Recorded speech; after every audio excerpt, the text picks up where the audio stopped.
غوث پاک نے فرمایا کبھی بھی تم جھوٹ مت بولنا، کبھی بھی جھوٹ مت بولنا، چاہے کتنی بھی مصیبت آ جائے، کہیں بھی پھنس جاؤ تم، پر جھوٹ مت بولنا، ہمیشہ سچائی کا دامن پکڑے رہنا۔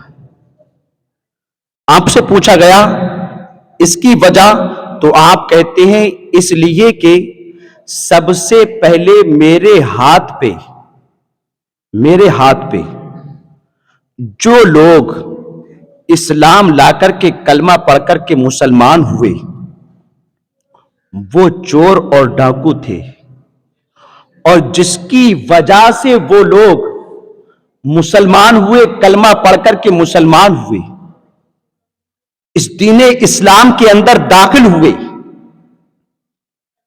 پیارے نبی صلی اللہ علیہ وسلم کے غلام بنے، وہ سچائی کی وجہ تھی، سچائی کی بنیاد پر۔ کہتے ہیں جب میں علم دین سیکھنے کے لیے جا رہا تھا تو راستے میں ہمارا قافلہ لٹ گیا، ڈاکوؤں نے لوٹ لیا۔ کہتے ہیں پر میں چھوٹا تھا، قافلے میں سب سے زیادہ چھوٹا، اس لیے مجھ سے کسی نے کچھ نہیں کہا، پر چلتے چلتے ایک نے پوچھ لیا بچے بتاؤ تو صحیح تمہارے پاس بھی کچھ ہے؟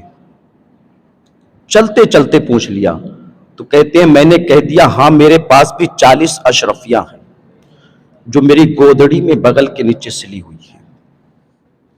کہتے ہیں وہ اتنا سن کر کے حیرت میں پڑا اور مجھے اپنے سردار کے پاس لے گیا اور کہا ہم نے اس سے پوچھا تیرے پاس کچھ ہے، پر ہمیں تو یقین نہیں آتا، سب اپنا مال چھپاتے ہیں، یہ بچہ کہتا ہے میرے پاس 40 اشرفیاں ہیں۔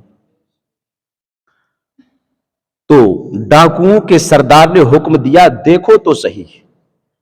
جب گودڑی کو پھاڑ کر کے دیکھا گیا تو واقعی میں 40 اشرفیاں موجود تھی۔ تو ڈاکوؤں کے سردار نے کہا بیٹا یہ تو بتاؤ سب اپنا مال بچاتے ہیں پر تم نے کیوں بتا دیا؟ تم نے کیوں بتا دیا؟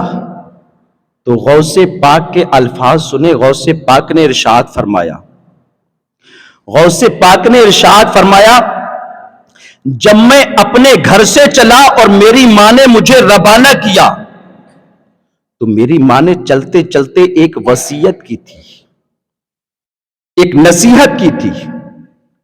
میری ماں نے کہا تھا بیٹا عبد القادر کتنی بھی بڑی مصیبت آ جائے پر کبھی بھی سچائی کا دامن مت چھوڑنا، جھوٹ مت بولنا۔ اسی لیے میری ماں نے نصیحت کی تو میں اپنی ماں سے وعدہ خلافی نہیں کر سکتا، ماں کی ہوئی نصیحت کو پامال نہیں کر سکتا۔ تو ڈاکوؤں کے سردار نے کہا تو بھی اللہ کا بندہ ہے، تو اپنی ماں سے کیے ہوئے وعدے کو پورا کرتا ہے اور ماں سے کیے ہوئے وعدے کو توڑ نہیں سکتا، پر ہم کتنے اللہ کے نافرمان ہیں، خدا سے وعدہ کیا اور اس کے وعدے کو توڑ رہے ہیں۔ اے شہزادے تو نے تو ہماری زندگی بدل دی، ہاتھ بڑھا اور ہمیں بھی مدینے والے کا دیوانہ بنا دے۔ اللہ غوث پاک کہتے ہیں ان سب نے میرے ہاتھ پر توبہ کی اور اللہ نے سب کو اپنا ولی بنا دیا، سب کو ولی بنا۔ اللہ اکبر۔ تو وہ پہلا گروہ ڈاکوؤں کا جو غوث پاک کے دستے پاک پر توبہ کر کے اسلام قبول کیا وہ سچائی کی بنیاد پر تھا، سچائی کی بنیاد پر۔ ہمیں ہر حال میں سچ بولنا چاہیے، کبھی بھی جھوٹ نہیں بولنا چاہیے۔ غوث پاک رضی اللہ تعالیٰ عنہ کی بہت سی نصیحتیں ہیں، آپ فرماتے کبھی بھی کسی کی انسان کو برائی نہیں کرنا چاہیے، کبھی بھی کسی کی برائی نہیں کرنا چاہیے، ایک دوسرے کی چغلخوری نہیں کرنا چاہیے۔ غوث پاک رضی اللہ تعالیٰ عنہ کی بہت سی نصیحتیں، انہی نصیحتوں میں سے ایک نصیحت یہ بھی ہے، غوث پاک رضی اللہ تعالیٰ عنہ ارشاد فرماتے ہیں کہ لہذا ہمیشہ انسان کو اپنے بڑوں کا ادب اور چھوٹوں پر شفقت کرنا چاہیے،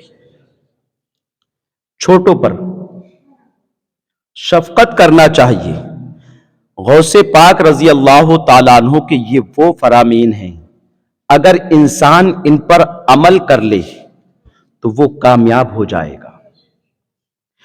غوث پاک رضی اللہ تعالیٰ عنہ کا مرتبہ تو بہت بلند و بالا ہے، اور غوث پاک دنیا میں تشریف نہیں لائے اس سے پہلے ہی غوث پاک کے چرچے ہو رہے تھے، اس سے پہلے ہی چرچے ہو رہے تھے۔ توجہ دینا، آج ہم اور آپ یہاں بیٹھ کر کے غوث پاک کا تذکرہ کر رہے ہیں تو یہ ہماری خوش قسمتی ہے۔ ہم اسے اپنے اندر بڑا پن یا ہم اپنے اندر کوئی کمال نہ سمجھیں کہ ہم نے غوث پاک کی محفل سجائی ہے اور ہم ان کا تذکرہ کر رہے، نہیں، بلکہ غوث پاک کو ہمارے تذکرے کی ضرورت نہیں، یہ تو غوث پاک کا کمال ہے اور ان کا کرم ہے ہم پر کہ ہم یہاں بیٹھ کر کے ان کا تذکرہ کر رہے ہیں، اور غوث پاک نے ہمیں چن لیا ہے، ہمیں چن لیا، ورنہ وہ جس سے چاہیں اس سے کرا لیں، جس سے چاہیں اس سے تذکرہ کرا لیں۔ اور غوث پاک رضی اللہ تعالیٰ عنہ کا تذکرہ، غوث پاک کا ذکر تو امام الانبیاء نے کیا، امام الانبیاء